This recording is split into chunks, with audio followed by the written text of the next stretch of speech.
Assalamualaikum beta. Today we will solve an important question in exercise 1.1. बेटा exercise 1.1 में एक अहम सवाल जो है हम आज जो है सॉल्व करेंगे।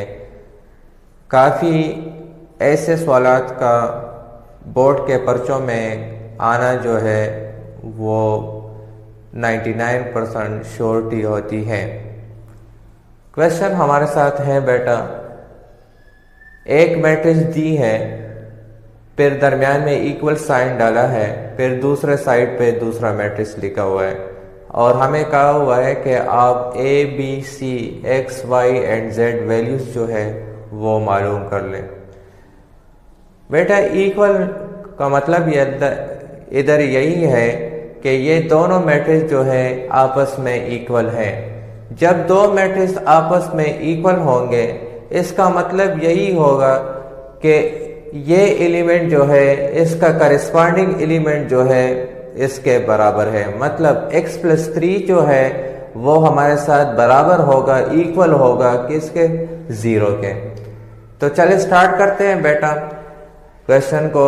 x+3 = 0, तो x मालूम करेंगे इधर से, तो 3 को हम इस साइड पे शिफ्ट कर लेंगे। बेटा जो वेरिएबल हम मालूम करेंगे तो बाकी उसके साथ जितने भी डिजिट्स हो, टर्म्स हो, उसको दूसरे साइड पे हम क्या करते हैं, शिफ्ट करते हैं। तो इधर x जो है हम मालूम कर रहे हैं, तो इधर से +3 को हम दूसरे साइड पे शिफ्ट कर देंगे, तो x = -3। इसी तरीके से z+4 = 6, z 4 को इस साइड पे शिफ्ट कर लेंगे, तो ये हो जाएगा 6 - 4। प्लस साइन जो है अगर इधर डिजिट जो है वो एडिशन में हो, टर्म एडिशन में हो, इस साइड पे हम शिफ्ट करेंगे तो वो सब्ट्रैक्शन में चेंज हो जाएगा। तो 6 - 4, तो इधर से z 2। फिर हमने दूसरा इक्वेशन बनाया हुआ है 2y - 7 = 3y - 2। 2y - 7 = 3y - 2। 3y को अपना टर्म इस साइड पे शिफ्ट कर लेंगे, 3y - 2y और -2 जो है उसको उस साइड पे शिफ्ट कर लेंगे, तो -2 जो है वो प्लस में चेंज हो जाएगा, तो -7 + 2 = -5। 3y - 2y = y। इसी तरीके से a - 1 = -3, तो -1 को इस साइड पे शिफ्ट कर लेंगे, ये -1 है, इस साइड पे शिफ्ट होगा तो +1, तो a = -3 + 1, a = -2। इसी तरीके से b - 3 = 2b + 4। b को ये +b है, +b को इस साइड पे शिफ्ट करेंगे, तो ये हो जाएगा 2b - b = +4 को उस साइड पे शिफ्ट कर लें, तो ये +4 माइनस में चेंज हो जाएगा, -3 - 4 = -7। इसी तरीके से बेटा 2c + 2 = 0। 2c + 2 = 0। 2 को साइड पे शिफ्ट कर लेंगे बेटा, तो ये हो जाएगा -2। 2c = -2, 2 इधर भी डिवाइड कर लेंगे, 2 इस साइड पे डिवाइड कर, ये 2 अपने साथ जो है कैंसिल हो जाएंगे, तो इधर क्या बच जाएगा, c = 2 / 2 1, तो -1 आंसर हमारे साथ आ गया, c = -1। बेटा ये हमारे साथ इनके वैल्यूज आ गए, a = -2, b = -7, c = -1, x = -3, y = -5, z = 2। ये हमारा रिक्वायर्ड जो है आंसर्स है। ठीक है, to discuss question number 7 exercise 1.1। Very important question paper point of view के हिसाब से बेटा।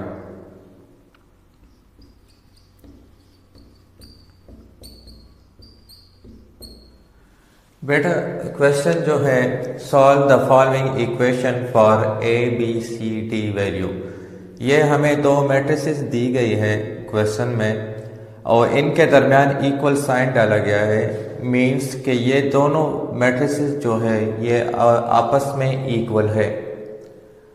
फिर हमें क्या कहा जा रहा है, हमें कहा जा रहा है कि इनमें ए बी सी डी की वैल्यू जो है आपने फाइंड करनी है।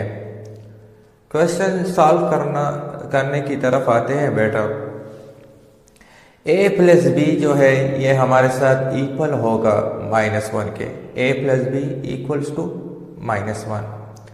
तो बेटा b जो है b इक्वल्स टू a को हमने उस साइड पे शिफ्ट कर दिया। a जो है इधर प्लस में था, एडिशन में हमने इसको इस साइड पे लेके आए हैं। ये हमारे साथ हो गया -1 -a।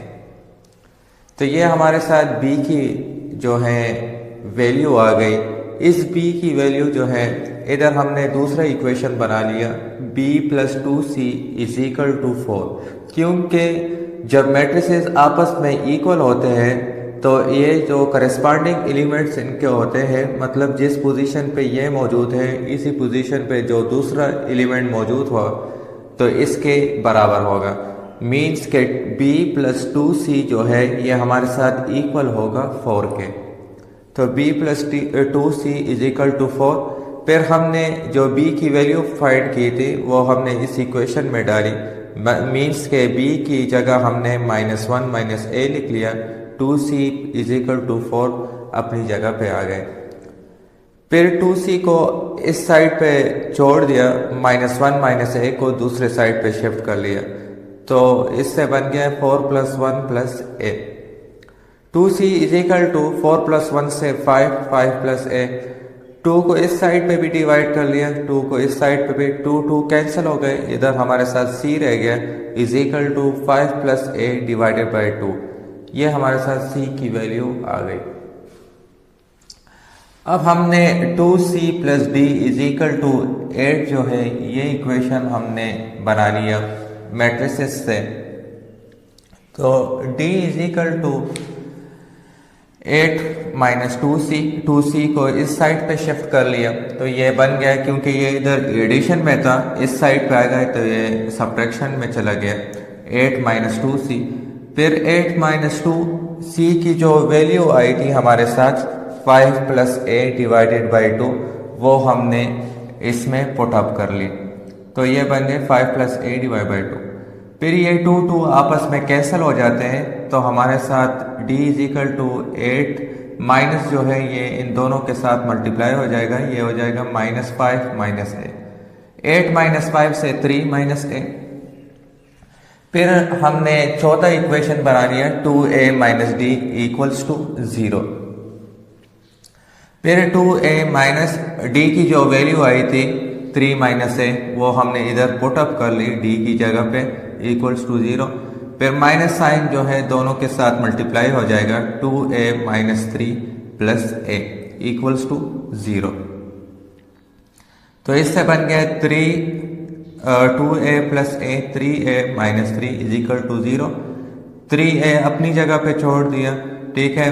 3 को इस साइड पे शिफ्ट करिए, ये इधर सब्ट्रैक्शन में था, इधर ये एडिशन में चला जाएगा। मीन्स के इधर ये -3 इस साइड पे ये +3 हो जाएगा। 3 को बोथ साइड पे डिवाइड कर लिया, 3 कैंसिल हो जाता है, ठीक है बेटा। इधर हमारे साथ सिर्फ a रह जाता है इक्वल्स टू 3 डिवाइड बाई 3 से क्या आता है 1। Please subscribe to my channel lecturer Musa. अच्छा बेटा, जब हमने a की वैल्यू मालूम कर ली कि a इज इक्वल टू 1 तो यहाँ पे हमारे साथ जो इक्वेशन बने हुए थे कि b is equal to -1 - a, तो इसमें हम a की वैल्यू जो है वो पुट अप कर लेंगे। b is equal to -1 - 1, a की जगह पे 1 आ गया, ठीक है बेटा। तो -1 - 1 से क्या बनता है -2। वैसे भी कंसेप्ट के बारे में आपको बार बार समझाते हैं कि माइनस को आप कर्ज कंसेप्ट के साथ ले लें तो इसका मतलब है कि इस बंदे ने 2 दफ़ा कर्ज लिया हुआ है, मतलब एक बार भी 1 रुपया कर्ज लिया है, दूसरी बार भी 1 रुपया, तो इस पे टोटल कर्ज कितना है -2। तो ये b इज इक्वल टू -2 हो गया। c is equal to 5 + a divide by 2, ये हमारे साथ दूसरा इक्वेशन बना हुआ था। इसमें हमने a की वैल्यू पुट अप कर ली 5 + 1 डिवाइड बाई 2, तो तो 5 1 प्लस 1 से 6 आ गया, 6 divide by 2 is equal to 3। तो ये हमारे साथ सी की वैल्यू आ गई। डी की इक्वेशन हमारे साथ थी D is equal to 8 minus 2 C. D is equal to 8 minus 2, C की जगह पे 3 आ जाएगा क्योंकि सी की वैल्यू हमारे साथ 3 आई है, ठीक है। तो D is equal to 8 minus 2 3 जार 6, 8 माइनस 6 से क्या आ गया बेटा 2, तो डी इज इक्वल टू 2। तो ये हमारे साथ तीनों चार वैल्यूज हमसे मांगे गए थे कि आप ए बी सी डी की वैल्यू मालूम कर लें। ए की वैल्यू 1, बी की वैल्यू बेटा -2, सी की वैल्यू हमारे साथ 3, डी की वैल्यू हमारे साथ 2 आ गई, ठीक है बेटा। ये था हमारा आज का क्वेश्चन। इन एक्सरसाइज 1.2 टॉपिक हमारा जो है वो है सिमेट्रिक एंड स्क्यू सिमेट्रिक। आज हम मालूम करेंगे कि कौन सा मैट्रिक्स जो है वो हमारे साथ सिमेट्रिक होगा और कौन सा हमारे साथ स्क्यू सिमेट्रिक मैट्रिक्स होगा। तो बेटा चले आते हैं सिमेट्रिक की तरफ। सिमेट्रिक मैट्रिक्स के लिए जो कंडीशन है वो ये कंडीशन है कि फर्ज करें हम एक मैट्रिक्स ले लें और उस मैट्रिक्स का हम ट्रांसपोज मालूम कर लें और मैट्रिक्स और उसका ट्रांसपोज वाला मैट्रिक्स वो आपस में इक्वल आ जाए तो हम कहेंगे कि ये मैट्रिक्स जो है ये हमारे साथ सिमेट्रिक मैट्रिक्स है। मसलन एग्जांपल हमने लिया है क्वेश्चन नंबर 3 में पार्ट सेकंड। बी मैट्रिक्स है -1 2 2 एंड 3। इसका हमने ट्रांसपोज किया है। ट्रांसपोज में हम रोज को, और ये हम -1 2 रो फॉर्म में है, इसको हमने कॉलम फॉर्म में चेंज कर दिया। 2 3 रो फॉर्म में है, इसको हमने कॉलम में चेंज कर दिया। अब हम इसको चेक करेंगे इस ट्रांसपोज को बी मैट्रिक्स के साथ कि ये दोनों इक्वल मैट्रिक्स तो नहीं है। ये दोनों, अगर ये दोनों इक्वल मैट्रिक्स होंगे तो फिर हम ये बात लिखेंगे कि बी जो है ये हमारे साथ सिमेट्रिक मैट्रिक्स है। तो जब हमने इसका ट्रांसपोज मालूम कर लिया तो ये इसका ट्रांसपोज है, ये बी मैट्रिक्स है। -1 इधर भी है, -1 इधर भी, 2 इधर भी आया है, 2 इधर भी, 2 इधर भी आया, 2 इधर भी, 3 इधर भी है, 3 इधर भी। तो इसका मतलब है कि बी मैट्रिक्स का जो ट्रांसपोज बनता है वो आपस में दोनों इक्वल है।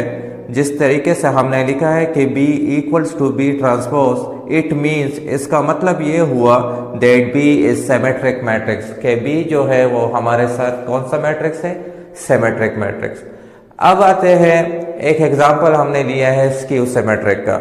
स्क्यू सिमेट्रिक कौन सा मैट्रिक्स होगा बेटा? जिस तरीके से सिमेट्रिक मैट्रिक्स के लिए ये था कि उस मैट्रिक्स का ट्रांसपोज जो है वो उस मैट्रिक्स के साथ इक्वल होना चाहिए, इसी तरीके से स्क्यू सिमेट्रिक में इसका कंडीशन है कि जब हम ट्रांसपोज लेंगे मैट्रिक्स का तो उस ट्रांसपोज के साथ हम माइनस साइन मल्टीप्लाई करेंगे।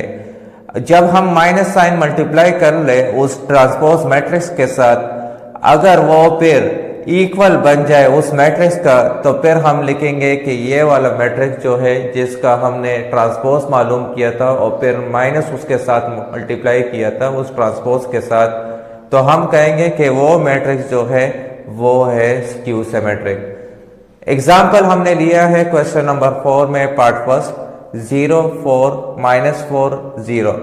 पहले हम इसका ट्रांसपोज मालूम करेंगे। 0 4 रो फॉर्म में है, 0 4 को हम कॉलम फॉर्म में चेंज कर लेंगे। -4 0 रो फॉर्म में है, इसको कॉलम फॉर्म में चेंज कर लेंगे।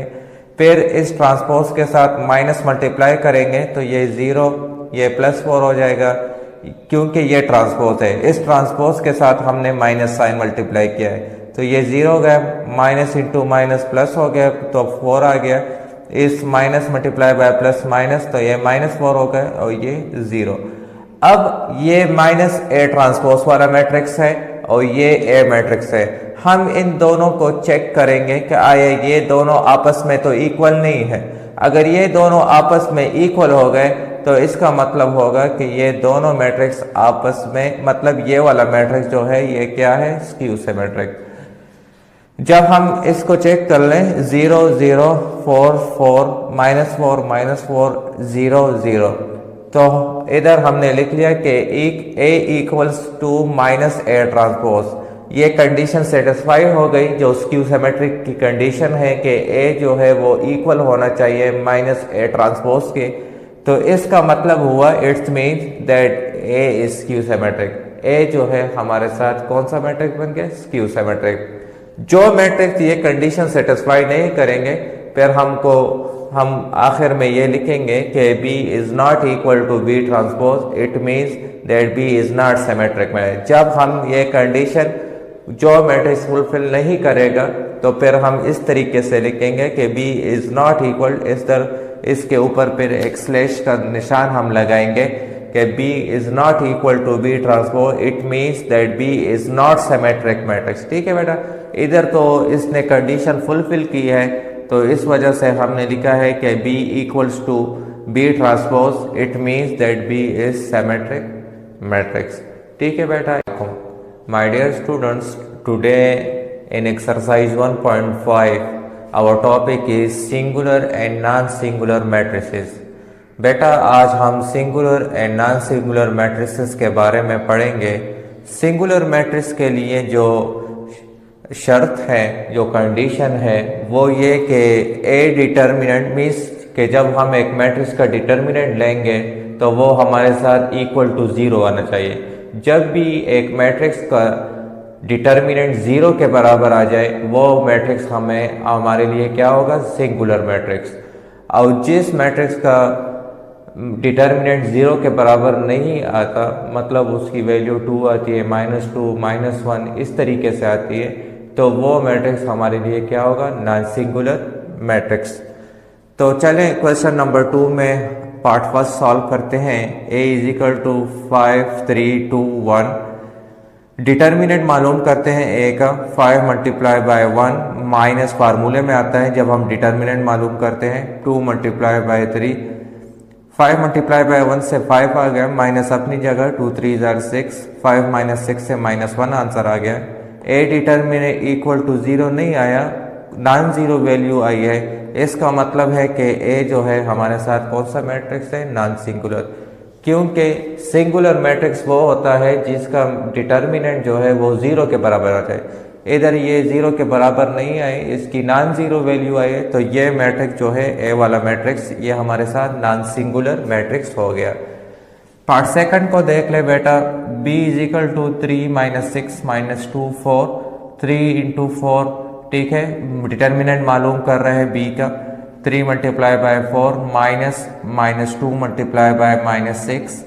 अच्छा जी, 3 4 = 12, माइनस जो है अपनी जगह आ जाएगा, माइनस इंटू माइनस प्लस, 2 6 = 12, 12 - 12 0। तो B डिटर्मिनेंट हमारे साथ 0 के बराबर आ गए। तो हम कहेंगे कि B मैट्रिक्स, जब भी डिटर्मिनेंट एक मैट्रिक्स का डिटर्मिनेंट 0 के बराबर आ जाए वो मैट्रिक्स जो है मीन्स इधर B है, B इज सिंगुलर मैट्रिक्स, तो वो मैट्रिक्स जो है वो सिंगुलर मैट्रिक्स